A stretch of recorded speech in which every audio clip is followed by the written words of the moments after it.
Сайн байна уу? Доод зохины үрчлэлийн удан зэрэг арилгах гоё дасгал сурмаар байна. Сайн ажиглаад хараарай. Баг зэрэг дэше харна. За одоо зохио онилоо.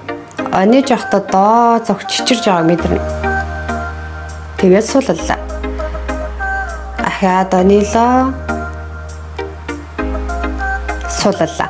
Хоёр зохио хоёулын нь мэдэрнэ шүү. Ахаад үзүүлээ. Онилоо.